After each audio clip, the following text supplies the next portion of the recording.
Helicopter மூலமாக பிரதமர் நரேந்திர மோடி கல்பாக்கம் சென்றடைந்துள்ளார்.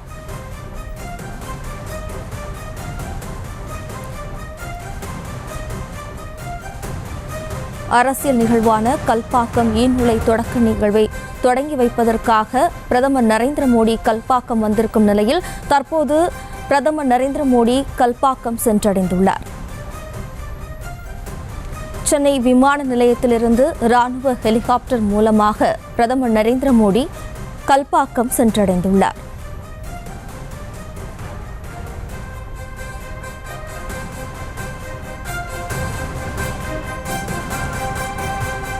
கூடுதல் விவரங்களோடு நமது செய்தியாளர் ராஜேஷ் இணைகிறார். வணக்கம் ராஜேஷ். தற்போது கல்பாக்கத்தில் அணுமின் நிலைய ஈநுழையை தொடக்க நிகழ்ச்சிக்காக தற்போது பிரதமர் மோடி கல்பாக்கம் சென்றடைந்துள்ளார்.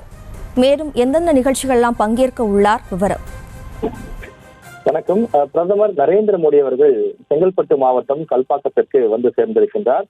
முன்னதாக சென்னை விமான நிலையத்தில் வந்த அவர் அங்கிருந்து ஹெலிகாப்டர் மூலமாக புறப்பட்டு தற்போது செங்கல்பட்டு மாவட்டத்தில் இருக்கக்கூடிய கல்பாக்கம் அணுமின் நிலையத்திற்கு தற்போது அவர் வந்திருக்கின்றார்.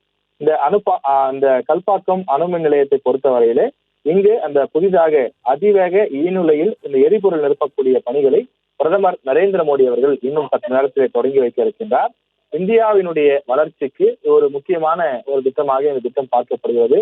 கிட்டத்தட்ட 20 ஆண்டு காலம் பல்வேறு விதமான மாற்றங்கள், பலவிதமான அறிவியல் ஆய்வுகளுக்கெல்லாம் உட்படுத்தப்பட்டு இந்த புதிய திட்டமானது தொடங்கி வைக்கப்பட இருக்கின்றது. அதனை தொடங்கி வைப்பதற்காக பிரதமர் நரேந்திர மோடி அவர்கள் தற்போது கல்பாக்கம் வந்திருக்கின்றார்.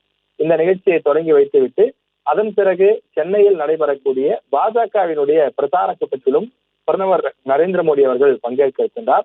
தற்போது பிரதமர் நரேந்திர மோடி அவர்கள் கல்பாக்கம் வந்திருக்கக்கூடிய நிலையில சுற்றிலும் காவல்துறையினருடைய அந்த பாதுகாப்பு ஏற்பாடுகள் எல்லாம் விரிவாக செய்யப்பட்டிருக்கிறது. ஏற்கனவே கல்பாக்கம் முழுவதும் பல அடுக்கு போலீஸ் பாதுகாப்பு கொடுக்கப்பட்டிருக்கக்கூடிய நிலையில தற்போது பிரதமர் நரேந்திர மோடி அவர்கள் வந்து தரையிறங்கியிருக்கின்றார். ஹெலிகாப்டர் மூலமாக வந்திருக்கின்றார்.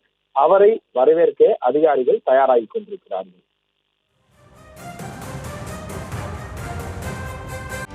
செய்திகளை உடனுக்குடனும் துல்லியமாகவும் தெரிந்து கொள்ள சப்ஸ்கிரைப் பண்ணுங்க.